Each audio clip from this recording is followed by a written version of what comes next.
Welcome to K compact. இப்போ என்ன பார்க்க போகிறோம்னா ட்ரைபல் பற்றி பார்க்க போகிறோம். ட்ரைபல்ன்றது என்ன போனதுலேயே பார்த்துருந்தோம். நம்மளுடைய ரேஸ் பற்றி பார்க்கணும்னு சொல்லியிருந்தேன். ஸோ ஒரு நாட்டில் வந்து ஒரு தனித்துவமான மக்கள், அதாவது சமூகத்துக்குள்ளே பெருசாக கலக்காத மக்கள் தனித்துவமாக இருப்பாங்க. அவங்க கலாச்சாரம் அவங்களோட பண்பாடு மட்டும் பின்பற்றுவாங்க. இவங்க தான் நம்ம பழங்குடின்னு சொல்லுவோம். ஸோ இந்தியாவோட மக்கள் தொகையில் வந்து பழங்குடி மக்கள் எவ்வளோ இருக்காங்க பார்த்தீங்கன்னா, கிட்டத்தட்ட ஒரு 8 கோடி பேர் இருக்காங்க. இந்திய மக்கள் தொகையில் 84.4 மில்லியன், அதாவது 8 கோடி பேர், சுமார் 8.4 கோடி பேர் இந்திய மக்கள் தொகையில் இருக்காங்க. ஸோ அதில் இவங்களை நம்ம என்ன சொல்லுவோம்னா ஆதிவாசிகள்னு சொல்லுவோம். ஆதிவாசிகள் சொல்லுவோம். அப்போ இவங்களை நம்ம எப்படி எதை வச்சு பிரிக்கிறாங்கன்னா, அவங்க கலாச்சாரம், அவங்களுடைய பழக்க வழக்கங்கள், வேலை வாய்ப்பு இதை வச்சு பிரிக்கிறாங்க. அப்போ இந்தியா உலகிலே மிகப்பெரிய பழங்குடி மக்கள் தொகை கொண்ட ஒரு நாடு.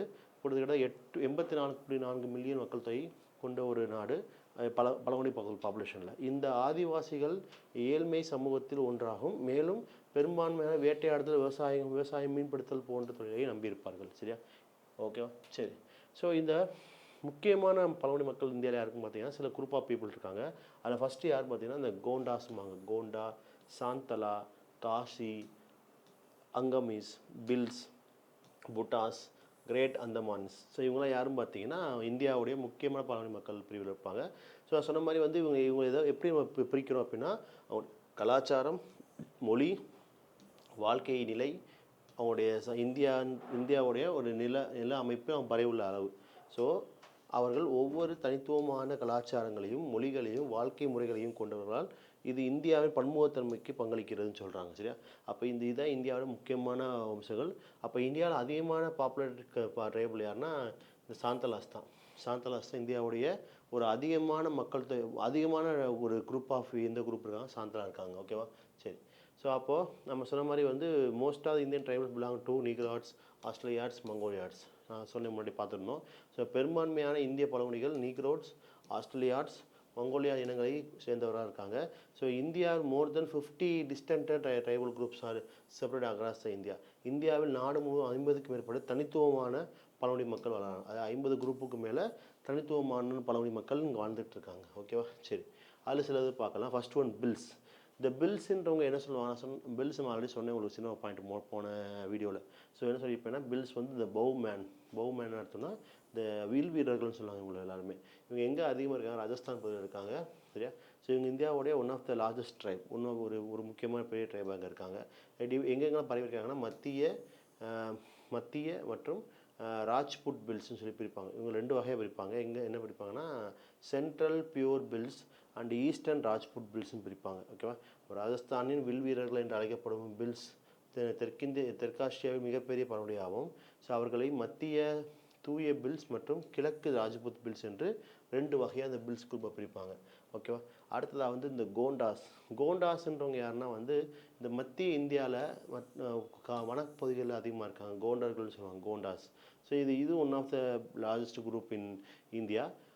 இவங்களுடைய ஒரு முக்கியமான வேலை என்னன்னு பார்த்தீங்கன்னா, பாரம்பரிய வனவாசிகள். அவர்கள் பார்த்தீங்கன்னா வளமான நாட்டுப்புற கதைகள் மற்றும் கலைஞர்களாக பெற்றவர்கள்.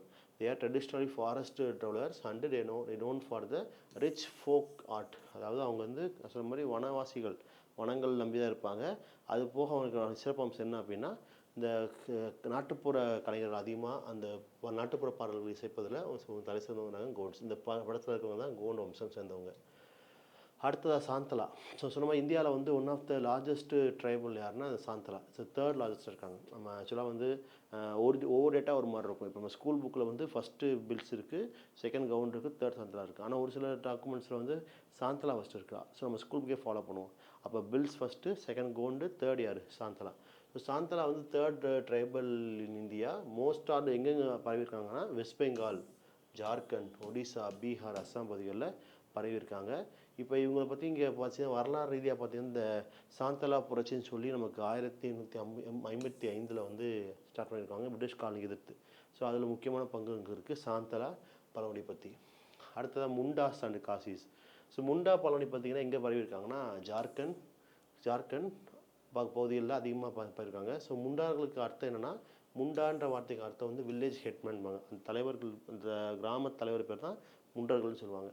காசி மெயின்லி எங்கே இருக்காங்கன்னா மெகாலயா. ஏன்னா மெகாலயான்ற ஒரு இடம் வந்து நம்ம பூர்வாஞ்சலில் காசி மலைக்கு மேலே தான் அந்த ஊரே இருக்கும். இங்கே வடகிழக்கு பகுதிகளெலாம் பார்த்தீங்கன்னா ஒவ்வொரு ஊருமே அந்தந்த மலைகளுக்கு மேலே இருக்கும். காசி மலை, மிசோ மலை, மணிப்பூர் மலைன்னு சொல்லி தான் இந்த ஊர் பேரே இருக்கும். ஸோ அப்போ இந்த காசி மலை வந்து அங்கே வாழக்கூடிய பழங்குடி யார்? காசி பழங்குடி. மேகாலயா பகுதியில் இருக்காங்க. இவங்களும் பெரிய பழங்குடி. மேகாலயா, மிசோரம் இந்த மாதிரி அந்த வடகிழக்கு பகுதிகளில் பரவி இருக்காங்க. ஓகேவா? ஓகே. அடுத்து வந்து பார்த்திங்கன்னா அங்காமி மற்றும் பூட்டியா. ஸோ அங்கமி மற்றும் பூட்டியா. அங்கமி பழங்குடி வந்து எங்கே இருக்காங்கன்னா நாகாலாண்டில் இருக்காங்க. அவங்க வந்து எதற்கு ஃபேமஸ்னால் வந்து இந்த நம்மளுடைய இந்த க உட் ஒர்க் இருக்குல்ல, மரவேலைகள் வந்து ஒரு தரை சிறந்த இருப்பாங்க.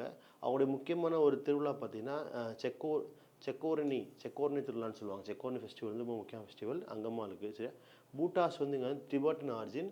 அவங்க எங்கே செட்டில் இருக்காங்க? சிக்கிம் இந்த பகுதியில் செட்டில் இருக்காங்க. அவங்களுடைய முக்கிய திருவிழா பார்த்திங்கன்னா இந்த லோசங் அந்த மாதிரி திருவிழா வந்து அவங்களுடைய ஃபேமஸான ஃபெஸ்டிவலாக பார்க்குறோம். ஓகேவா? சரி, அடுத்து வந்து பார்த்திங்கன்னா செஞ்சுக்கள் மற்றும் இந்த கிரேட் அந்தமான்ஸ். செஞ்சூஸ் பார்த்திங்கன்னா நமக்கு வந்து நல்லமலை ஹில்ஸ்னு சொல்லுவாங்க. நல்லமலை ஹில்ஸ் பார்த்திங்கன்னா நமக்கு வந்து ஆந்திர பிரதேஷ் பகுதியில் இருக்கக்கூடியதா.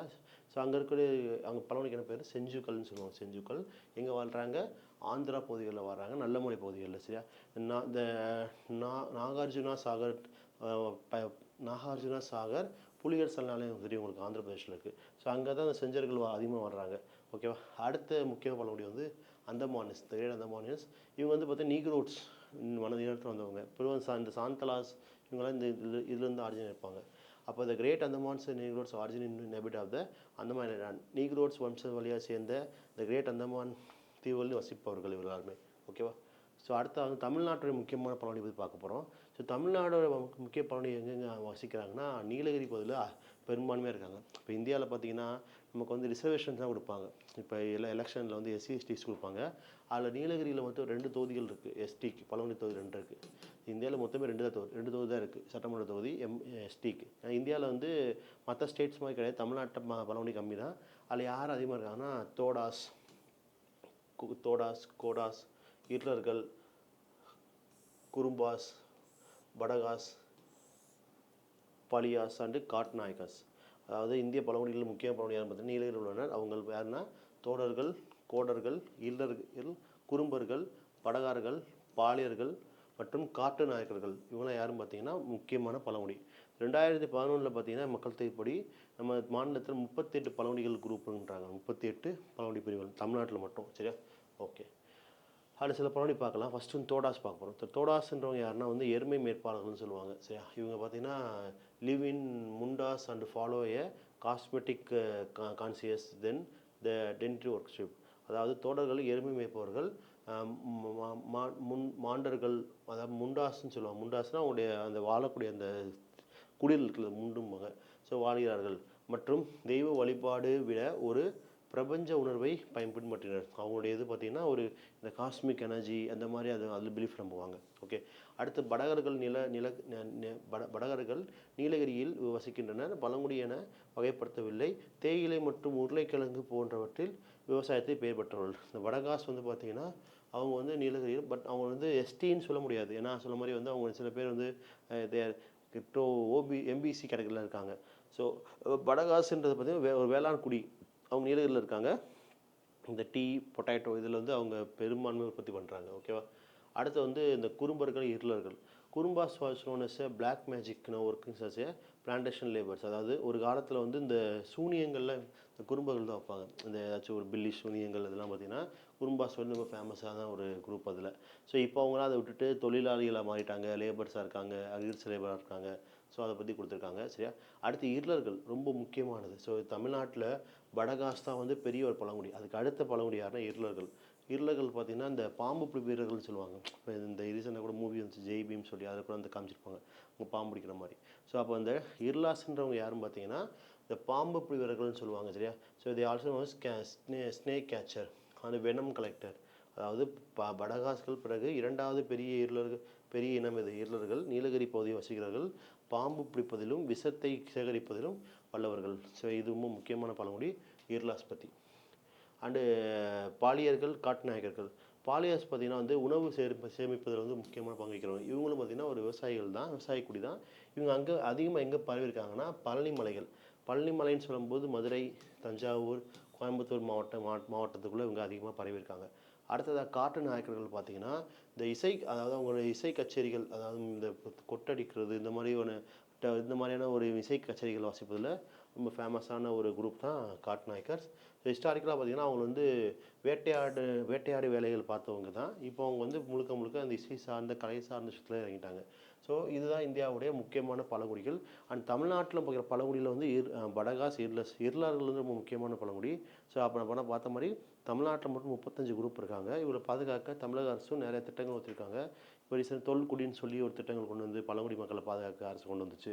அதே மாதிரி மத்திய அரசில் பார்த்திங்கன்னா ட்ரைபல்னு சொல்லி ஒரு ஒரு ஸ்கீம் கொண்டு வந்தாங்க. ஸோ அதனால் வந்து பழங்குடிகளுடைய இனங்கள் ரொம்ப முக்கியமானது. நம்ம கொஷின்ஸில் வந்து எந்தெந்த பழங்குடி எந்தெந்த ஊரில் கொஷினாக கேட்பாங்க.